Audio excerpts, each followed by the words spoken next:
नमस्कार दोस्तों, आज के हमारे इस वीडियो में हम आपके लिए करवा चौथ व्रत की पौराणिक कहानी लेकर आए हैं। एक समय की बात है, एक साहूकार के 7 बेटे और एक बेटी थी। कार्तिक मास के कृष्ण पक्ष की चतुर्थी तिथि को साहूकारनी ने अपनी बहुओं और बेटी के साथ करवा चौथ का व्रत रखा। जब साहूकार के बेटे भोजन करने बैठे तो अपनी बहन से खाना खाने को कहने लगे, तो वह बोली, भाई अभी चांद नहीं निकला, मैं चांद को अर्घ देकर ही अपना व्रत खोलूंगी। साहूकार के बेटे अपनी बहन से बहुत प्रेम करते थे। वो उसे भूख से व्याकुल नहीं देख पाए। उन्होंने नगर के पास की एक पहाड़ी पर दीपक जलाकर चलने की ओट में रख दिया और बहन से बोले, देखो बहन, चांद निकल आया, अब तुम अपना व्रत खोल सकती हो। साहूकार की बेटी दौड़ी दौड़ी भाभियों के पास गई और कहने लगी, भाभी देखो चांद निकल आया, चलो व्रत खोलते हैं। ये सुनकर भाभियां बोली, बाईसा ये तो आपका चांद निकला है, हमारा चांद निकलने में अभी समय है। भूख से व्याकुल साहूकार की बेटी चांद को अर्घ देकर भोजन करने बैठ गई। जैसे ही उसने पहला निवाला तोड़ा तो उसे छींक आ गई। दूसरा निवाला खाने लगी तो उसमें बाल निकल आया और तीसरा निवाला तोड़ते ही उसके ससुराल से बुलावा आ गया। पति बीमार है, जैसी भी हालत में है, तुरंत ससुराल पहुँचे। माँ बेटी को विदा करने के लिए जब बक्से में से कपड़े निकालती है तो बार बार काले और सफेद रंग के कपड़े निकलते हैं।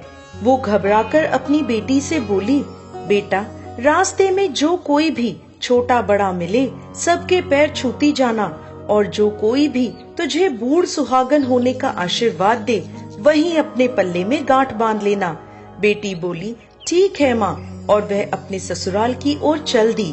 रास्ते में जो भी उसे मिला वो सबके पांव छूती गई। सबने सुखी रहो, खुश रहो, पीहर का सुख देखो, ऐसा आशीर्वाद दिया।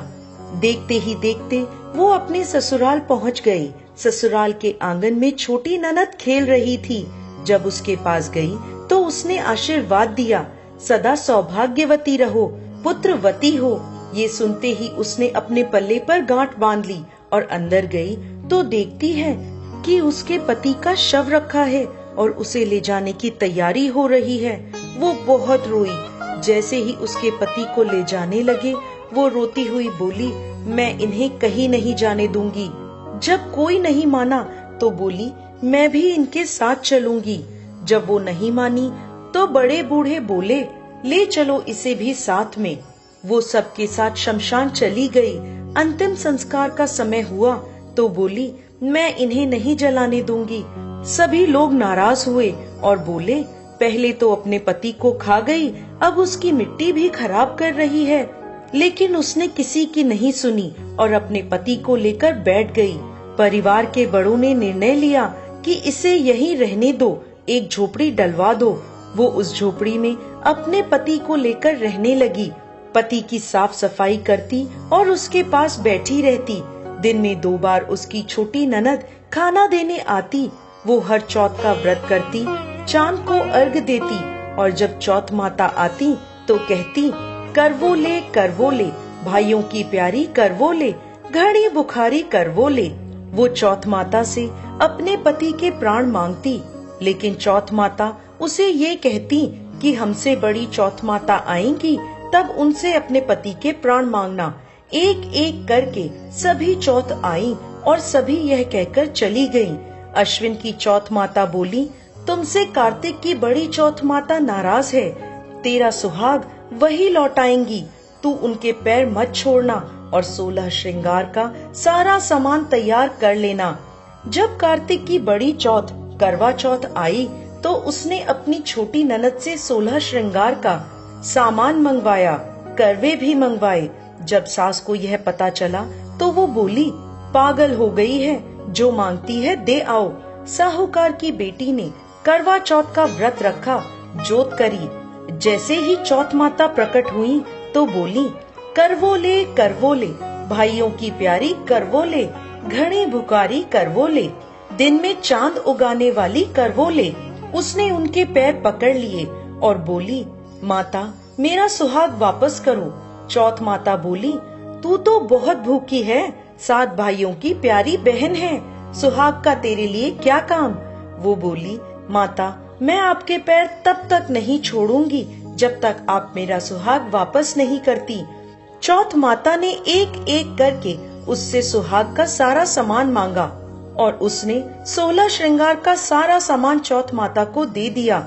चौथ माता ने आंखों से काजल निकाला, नाखूनों से मेहंदी निकाली, मांग से सिंदूर निकाला और उसे करवे में घोलकर छोटी उंगली से उसके पति को छींटा दिया।